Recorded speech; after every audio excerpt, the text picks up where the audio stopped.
Hey there, I'm at the AussieKnives.com fixed blade category. You get to that here. What I thought I'd do, just might be a bit of a fun video, just to go through sort of what I see on their site and what I think is competitive. What I'm going to do is I'm going to sort by price, low to high. I'm going to go through pretty quickly and just let you know if I see anything that's sort of worthwhile looking at. This is probably the best site, I think, for Australian knives. Some sites have more stuff, but often it's not in stock. All these items here are in stock, and you can get them express posted to within 2 or 3 days. Express post is cheap; it's between $7 and $10 generally, in my experience. So just go through here. You got like the real bottom of the barrel low stuff. These it's like a pretty much just like a little fishing utility knife. That K-bar Archeron, it looks cool. It looks a bit like a fixed blade little neck knife, but it's actually made out of a really low quality stainless steel. It's part of that zombie series. It actually usually rides in the front pouch of a bigger zombie knife. More a chisel knife. The cold steel lights are apparently pretty good, and that's a pretty good price, 25 Australian dollars. Just there. 25 bucks. Pretty cheap. Don't know much about filleting knives. They're the same as this site does sell the better versions as well, and they're about $100. That's that 4116 Krupp steel. Bushman, you'll see my video with the Bushman. That's a pretty good price for it still, even though mine broke. Cold steel machetes are always cheap because they're made out of that 1055 carbon, which is quite a cheap steel. These mini tacks, that's not a bad price for a little Oz 8 steel neck knife, $40. They do look a bit odd though, and I think they're probably a bit too combat centric for Australian users. Antelope Hunter, these two are both quite good knives. I think they run the 7CR17 steel, 8CR13. They're full tang as far as I'm aware, and actually got a pretty good full flat ground blade and all that. There's a couple of good reviews on them as like good quality low budget knives. Light My Fire knife, you've seen me, I've got one of them. It's the Magnum All Day Carry. That is kind of like the slightly bigger version of this knife. So this was my Boca Magnum. This is a little pal knife, so put the light on there, increase visibility a bit. Yeah, it's kind of like a bigger version of this little pal knife, so there you go, too bad. It's a 440A, which I've found to be quite an underwhelming stainless steel so far. I've just ended up using this as a scraper knife for my axes, which I guess has a pretty reasonable use for it. Mayako, I understand, pretty Chinese kind of brand. Fishing, kitchen, Smith & Wesson search and rescue knives. They don't appear to be too bad. They seem like they're all pretty much full tang and sort of K-bar knockoffs. Cold steel machetes. These are like the budget range of their machetes. They've got just the thermoplastic handles and the 1055 carbon steel, but it's a lot of steel for 50 bucks for the Kukri, the Magnum, and the Magnum Kukri. So just a few different shapes there. There's more of those mini tacks. Another one there. CRKT free range fixed blades look a bit more hunt oriented. I'm not sure if they'd be full tang or not. Same with the K-bar. It's a good hunting knife. This is a good deal. Kershaw field knife. This is made of the same steel that Mora stainless knives are made for, that Sandvik 12C28N, and it's a quite a nice looking. It's a small blade, so I think it's how long's the handle? 3 1/4 inch handle. So these G10 textured handles. That's a fair bit of knife for. That's really a fair bit of knife for 50 bucks. Just the sheath is bad, that it comes with a sort of a poorer quality leather sheath. There you go. More of these Magnums. This site gets lots of Boca, lots of Bark River on the other end of the price scale, and a few Lion Steel. I think they're the official vendors of Lion Steel, Boca, and Bark River in Australia. I think they're the main ones. Smith & Wesson Kukri. I don't know what these are made of. Probably stainless Kukri. I don't know if you could get a Kukri in stainless. It's a bit too much of a heavy chopper. You'd probably just go an extra couple of bucks, or well, actually it's the same price as the cold steel, so I'd get the cold steel if I was going to get a Kukri. Sog Woodline, that's Chinese made, 7CR or 8CR17. Spyderco kitchen knives, pretty cool. Another K-bar sort of hunting knife. Nieto Cuchilla, I've never heard of that brand, I don't know what they're like. They do a few browning knives, lots of the knives that are kind of made by or branded by the gun companies. Buck Omni Hunter. That's another one of those Magnum K-bar, Magnum Boker knives. Pretty cool looking knives, I reckon. Like if you look at it, I reckon that looks quite cool. But again, 440A on all of them. Not so good. Righto, some more Magnum knives. They've sort of got a range. Until you get to about $100, they're all 440A. They're just kind of getting bigger and bigger. The Smith & Wesson Extraction and Evasion bow is like a full tang. I think it's in 440C. Let's have a look. No, 1070 high carbon. So it's a full tang carbon steel knife. And it's a medium carbon steel, so it wouldn't stay sharp as long. But it's $60. So it's a foot long overall. So the blade's almost 6 inches. So you're looking at a blade about the same size as this. This is the SOG that I bought a while back. So it's the SOG. Tsunami, which I got from this side as well. So it's a blade about the same size for $60, which I don't know, I wouldn't knock it too badly. I'm always a bit skeptical of the gun branded knives, but I could see it's a pretty reasonable deal. Good video on the SOG Aura at the moment from Nut and Fancy, I think. Just come out the other day. Apparently they're quite good. 7CR17, so not super awesome still, but cheap. Made by SOG, so you can probably expect better quality control. These seem like really well priced knives, Becker Escobars, because they're made of the same stuff. This is mine. It's got the orange handle on it. It's difficult to see because of the glare from the monitor. For what's pretty much the same ingredients as an Essie, also made in America, you pay about half the price. So that's the Escobar, which is one that's a brand between K-Bar and Essie, and this is just the Becker one. Pretty much the same, bit shorter, and has a bottle opener on the back. Beretta knives, no real opinion there. They've got a few buck knives. Most of the buck knives are 420 HC until you start paying more than $100. CRKT Chance and Hell is probably something I'll be looking at soon. I like the look of them. Nice big chopper, sort of machete hybrid. I love these K-Bar knives. They're ones sort of with the leather handles and very hunting, with like the traditional nickel silver poles and stuff. But I like the look of them. Short neck knife, that's like the blade of a K-Bar short USMC knife, but a skeletonized handle. Not particularly well balanced as far as I'm aware, and the handle's a bit small for most hands. I watched the Gideon Tactical review on that. $70 you'd be wanting to get your Becker Escobar for that if you're spending that same price. More Magnums, sort of hunting style knives. I don't really know much about. Nieto knives, don't know much about. Field Pup. Ugly, but quite a good knife apparently. I think this is also the Chinese made. It might be the 8CR. Where are we? 7CR again, so a bit like the Aura. But I reckon it's a pretty cool looking little knife. The handle's really comfortable. Very similar to the Tsunami handle, just with some finger grooves. Browning, buck boning knife, the Half a Chance. So Chance and Hell is the smaller one, the Half a Chance is the bigger one. If you're looking at these CRKT machetes, they're all made of stainless steel though, I reckon. I reckon they're all, 65 MN carbon steel. I have no idea what that is. Often though, I think you can deduce that when you got the number 65, you look at how carbon steel is usually put together, and you should probably assume maybe 1065, and MN is the abbreviation for molybdenum. So molybdenum is just another element they add to some steels to give it various properties. So probably adds a springiness to it if it's a machete. So that's a bit of info there. Whoop, wrong way. These Apple mouses, man, they're bloody very difficult to stay on task. Very darty. Skinners, see Azula's starting at $80. Not too bad actually. These Johnson K-Bar knives are good apparently. Short K-Bars, Magnum, another 440A Boker number. Probably not worthwhile. Nothing really sticks out there. Don't like the shrades with the finger grooves cut into them, or any knives really that do that. These are the cheap big SOGs. They break rather easily apparently, the Jungle series. A bit brittle, the word is.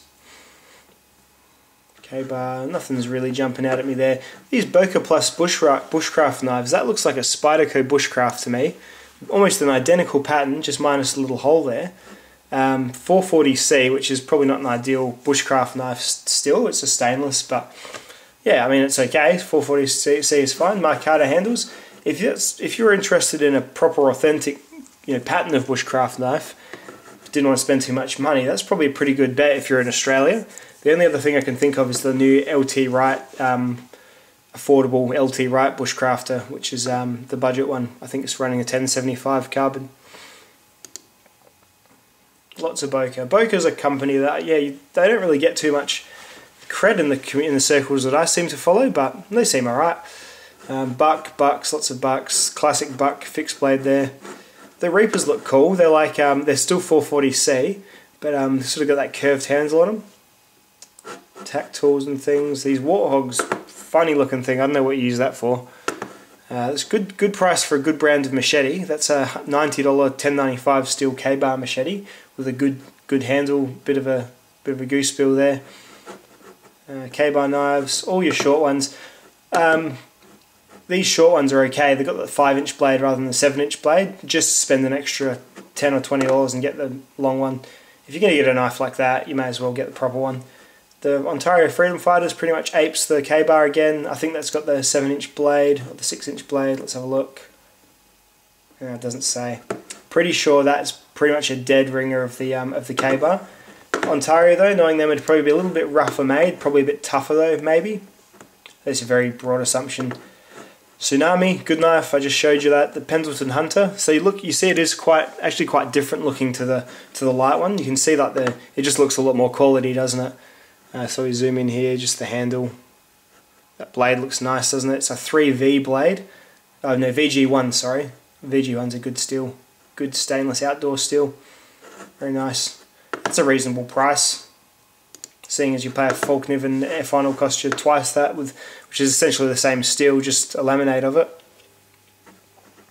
Kitchen knives. The Becker shorts, they start here. I paid $89 for my Becker short clip point, which is this bad boy here with that one. So it's like the trailing point's the one there. So that's what knife those are. They're this size. You can see my video on that one already. 119 Special, the classic Buck hunting knife. OSI by Cold Steel, it's a defensive knife only. Don't have much use for that. Classic K-bar with the serrations. It's a good price, $100. That's my SP8 machete. You've seen that in a few of my videos. I've stripped the coating off. Good price. Always really well priced that. For the amount of steel you get. It's because it's not as versatile, I guess, so they need to sell it for cheaper. Grass machete, good price for that as well. It's funny, isn't it? That's about 3 times the size of this and you pay the same amount. I can't quite tell how they do that. Blade lights seem a bit gimmicky to me. Not interested in the traditional hunting fixed blades. Nothing really jumping out at me. These Azulas have special kits with them, which is what's put the price up a little bit. Big Brother, big flimsy sort of, just seems flimsy. It's got the huge blade and still the same stick tang as the USMC. Mueller knives. Mueller knives are a strange sort. They seem really highly priced. And maybe they've got really good fit and finish because all the steel they use tends to be 440C. Lots of European knives still using. Starting to enter the Becker territory, so $120 will get you the basic couple of Beckers in Australia, which is a lot more than America, but they're very good quality knives, so you really can't go wrong. The Crewman's like a thinner version of the BK2. The short drop point's the same size as that one I showed you just now. Through there, tack tools, Beretta knives, a whole bunch of Bokers, kitchen stuff. Nothing really jumping out at me there. Yeah, more Mueller, really expensive. It's $120 for a fixed blade knife made out of moly vanadium stainless. That just sounds a bit no name. And I've held these handles before. They're not particularly high quality either. Like that's just a plastic crossguard there. I don't know what the deal is with Mueller knives. I guess the fit and finish is okay, but it just doesn't seem like it adds up. That's all. You get something so much better. You get a Becker for that price. Get a Becker. What are you doing? What are you doing? That's my SP5. I paid about. Oh wait, I was on special when I got it. I paid about $30 less, I think. Ontario Tac 1. Take a shortcut. If you want this, if you want an SE, just get this instead. It's the same, almost the same knife as the SE4, I would say. Bit of a slope in it. Full flat grind, same materials. Very, very similar, pretty much made by the same company. It's kind of a bit the size between an SE4 and an SE6, and it's still you know, fairly thin. It's not the 1/4 inch thick of the SE5. So if you want that sort of knife experience, I'd try the TAC one. Good price for it too, down to $120. Not bad at all. Well, this is Australian internet. It's not particularly fast. Becca Machak's good stuff. These Becca Magnum camp knives, that's actually a really big knife. That's like about the same size as a BK7 or even a BK9, I think. Really big, beefy blade, 8-inch blade, I think.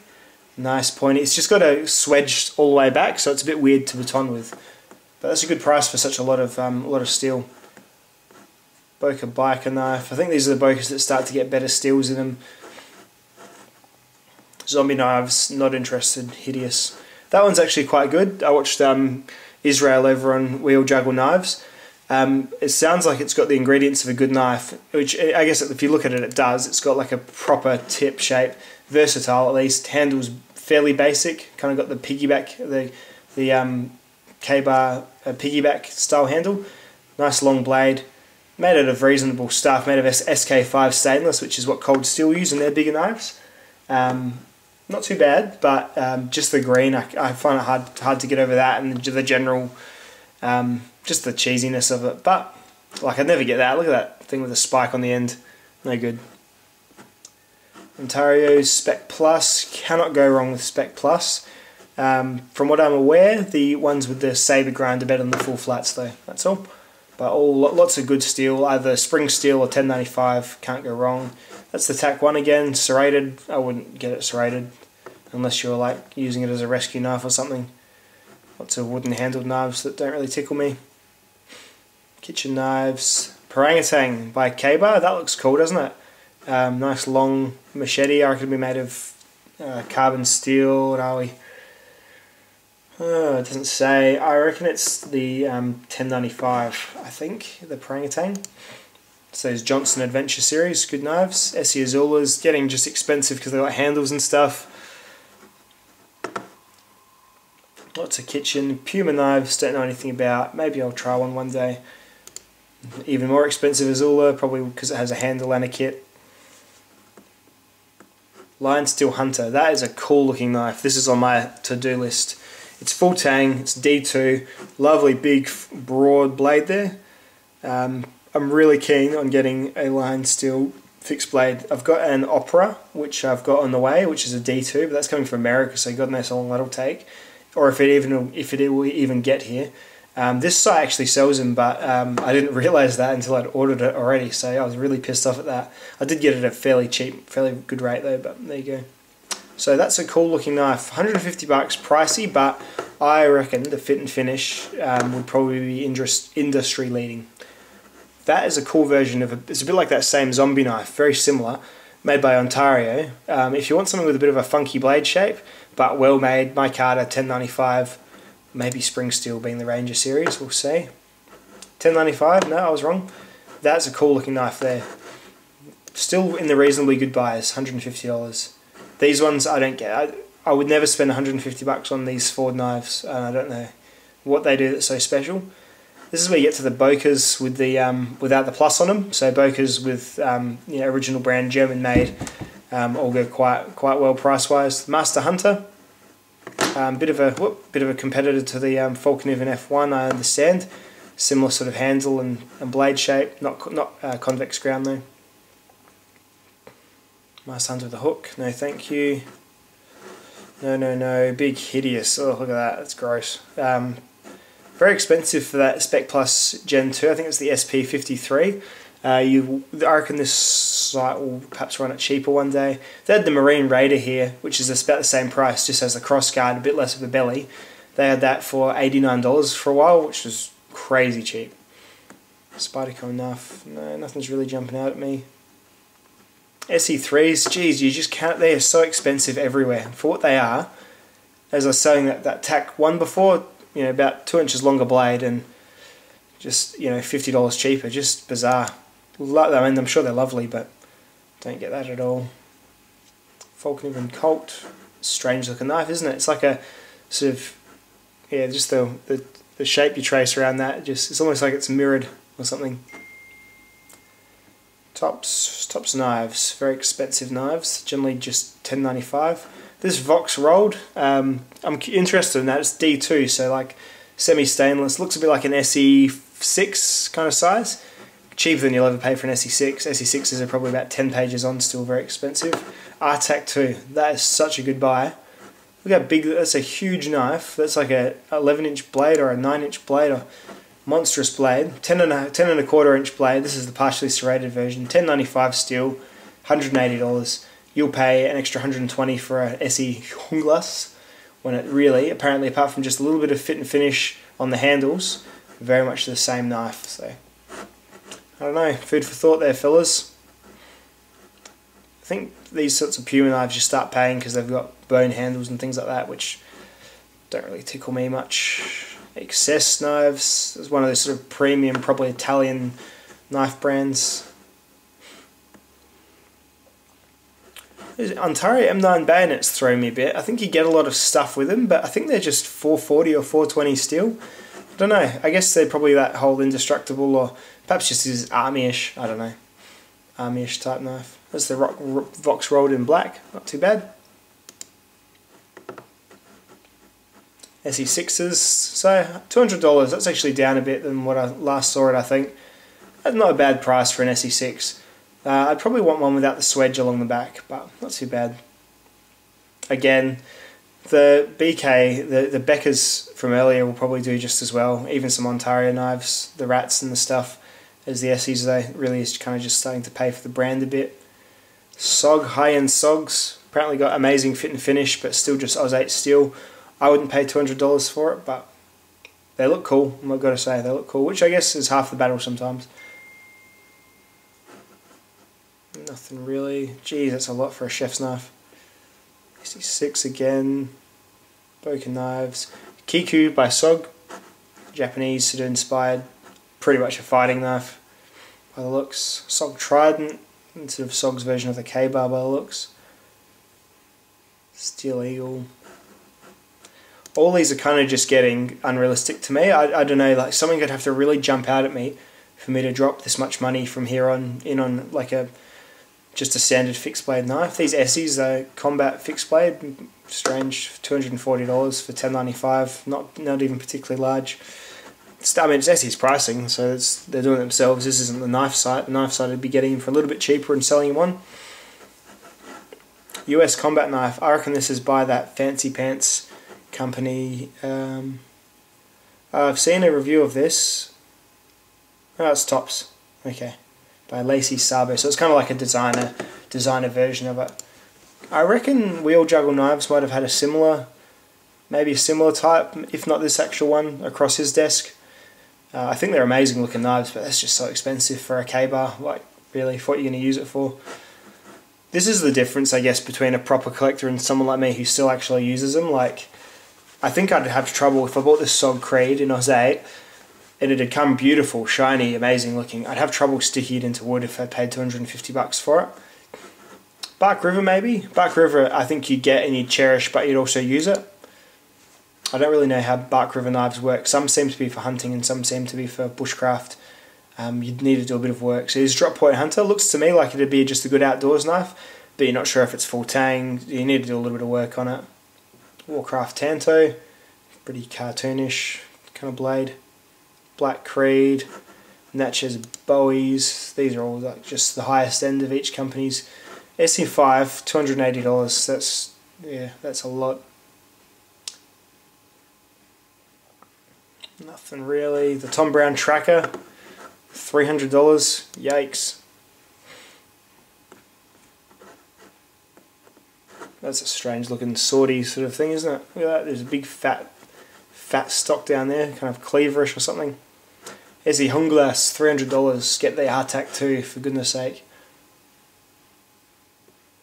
Oh, all these just starting to get like these Bokers. These are expensive because they're made of like special wood and special. I think it's still 440C, but yeah. Faulkner F1 in 3G, so I've got the F1 in just the standard VG1 laminate. In 3G, it's that super gold powder steel laminated. So for what it is, that the VG1 does just fine. I'm barely sharpening my lower price Falcon even as it is. Spyderco Bushcraft, what are you guys doing? That's $350 for 01. Like, you can get an LT right knife shipped from US for 180 with A2. So I don't know. Wouldn't do that myself. That's a cool looking gold lock, but pricey.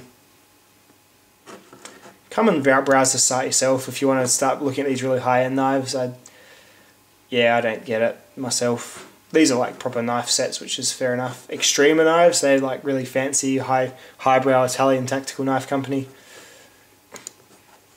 Buck Hood and Cocobolo, it's a lot. Extrema Ratio Selvan. This is their most expensive knife. What does this knife do? So, what is it? It's made out of it's made of Bowler N690, which is a pretty amazing steel. It's like a big chopper knife. The blade's 6 1/4 inches. Yeah, it's a strange looking handle if you ask me, but yeah, I don't know. Extrema Ratio. Yeah, see, it's kind of designery, and it's the modifying the Ontos knife, which is another Extrema knife. I guess it's just a super hardcore soldier knife, which I guess if you're actually a soldier and you might be using it, maybe you'd pay that. I think I'd probably be just buy, if I was a soldier, I'd probably just buy, cheapish knives, because I'd be thinking I was going to lose them and put them in the dirt in moments of crisis and whatnot. So, don't know. Just one other thing while we're on this site, I'll just go to the multi-tools, and this is what I always say, a Leatherman Charge AL, and I know this site just goes by retail regular price. Leatherman Charge AL, $319 is way too much. Leatherman Wave, $210. This is what we have in Australia. Leatherman Wave, $209. Let's just see what eBay thinks.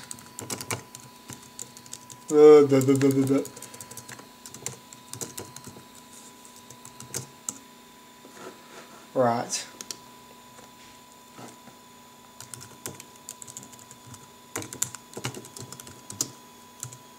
So Leatherman Wave, and these are generally pretty. See, look, $112.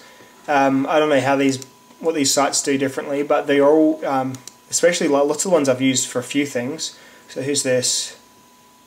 Yeah, these guys are fine. Gordon, New South Wales, Knives Online. Yeah, no problems at all with these guys. It's heaps cheaper. So just get your Leathermans from eBay. I don't know why every retail site sells them for a lot more than what they should be selling them for. So just go on eBay and get your multi-tools. Victorinox generally get okay deals on, but Leatherman is just crazy at retail.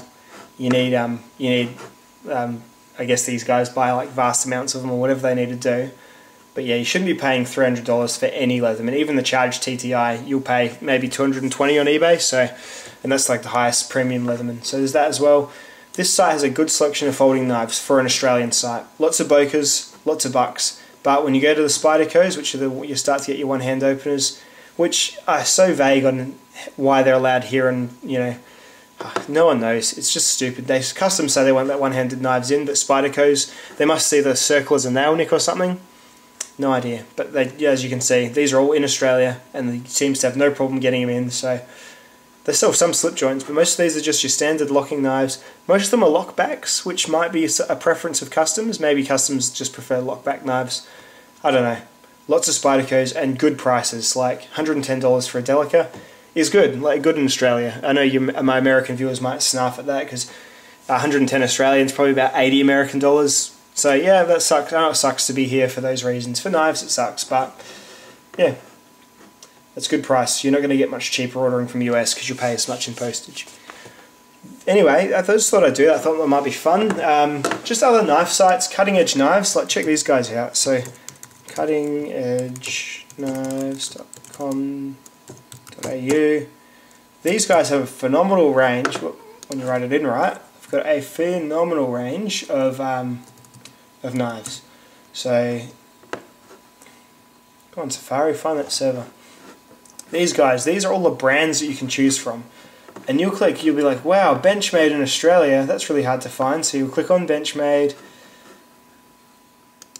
and it'll bring up like your whole list. Geez, folders, Benchmade folders. I'm so excited to get folders. And I mean, lots of them are out of stock, but then,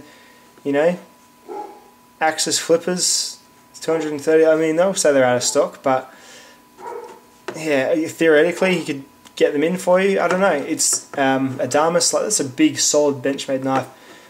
These are things that are really hard to get, and yeah. Apparently, I think they have Griptilians as well. Are all saying they're out of stock, but like a couple of weeks ago they said they were in stock, and yeah, just so there you go. Benchmade mini grip. It's got a thumb stud. It says it's here for $140. Like, that's amazing, but I'm just not sure if he'd actually have it. So you need to sort of send off to him and send him an email if you are going to buy this knife. God, that's a bit cheesy, isn't it? Little tiny picture comes up there. Oh. Screen is just killing it. Sorry guys, I know this is super amateurish, but that's, you know, that's a pretty good price in Australia for a Benchmade mini grip with a thumb stud and the axis lock. But if you are going to go here, just email them first and check it's in stock, because I've ordered stuff and it's been like a couple of weeks, so it's obviously just an import time, and then it's sold on to me. So I don't know, just be a bit wary of them. That's all. But that's pretty much it. That's about all I had to say. So shopping for knives in Australia, my advice, and I'm not affiliated with the site at all, but stick to www.aussieknives.com, because it's all here. They get good deals. They get new stuff in from time to time, so you just go see what's newest. I'm generally just shopping fixed blades, like that seems to be my poison. Sort by newest items. And yeah, these all came in the last couple of weeks, these Boca Arbolitos and Magnums and stuff like that. So he is getting stuff in. Stuff does come and go from it, but it's sorry, I'm zoomed in there. Stuff does come and go from this site, but you can ask him to order something and he'll order it for you as well. So I would stick with this, with him or them or whoever, how many people run this site. My service has always been really good. Once they backed up an order and sent me just one thing instead of two, just one email, and it was on its way. No problems at all, just as quick, express posted.